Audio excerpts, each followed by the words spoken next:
Ha estat l'any de les bateries explosives. El principal afectat, el que havia de ser un dels millors telèfons de l'any. El Samsung Galaxy Note 7 va aparèixer al mercat a l'agost i just quan tothom en deia meravelles van començar a escalfar-se massa i cremar. Van acabar retirant-los 2 vegades, la segona ja de manera definitiva. Les mirades ja estan posades en el nou Galaxy Note 8, aquesta vegada amb bateries de l'empresa coreana LG. Una altra gran pèrdua d'aquest any ha estat la de l'aplicació Vine. La propietària, Twitter, ha tingut un any convuls i finalment ha decidit desfer-se de la plataforma que permetia pujar vídeos de fins a 6 segons, alguns de molt divertits. El temps de gravació es va ampliar a 140 segons, però no n'hi va haver prou per combatre la competència d'Instagram i Snapchat. El següent projecte de Vine serà Vine Camera, sense opcions socials.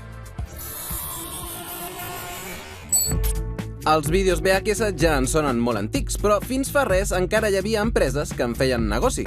L'última de fabricar videogravadores ha decidit abandonar-ne la producció aquest 2016. Ha estat l'últim alè d'una tecnologia totalment escombrada pel DVD i la reproducció en línia, i que els més melancòlics trobaran a faltar.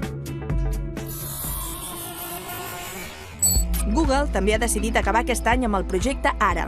Cada persona és un univers i tots tenim una opinió diferent del que és el telèfon perfecte. La idea del projecte Ara era fabricar telèfons modulars que permetessin la personalització màxima dels mòbils, afegir-hi i treure'n parts al gust del consumidor i permetre que renovar el telèfon fos més simple, sostenible i barat. Aconseguir que el fet de renovar el mòbil sigui una acció més respectuosa amb el medi ambient sembla encara una fita llunyana. El vídeo en directe ha despuntat aquest 2016, però s'ha endut un dels seus pioners. Meerkat va ser el primer èxit massiu del vídeo en temps real. Fàcil de fer servir, permetia retransmetre vídeo en directe des del telèfon mòbil. Twitter va tallar-li les ales primer, en comprar Periscope, i l'èxit de Facebook Live el va acabar d'enfonsar. Els germans grans havien entrat en escena.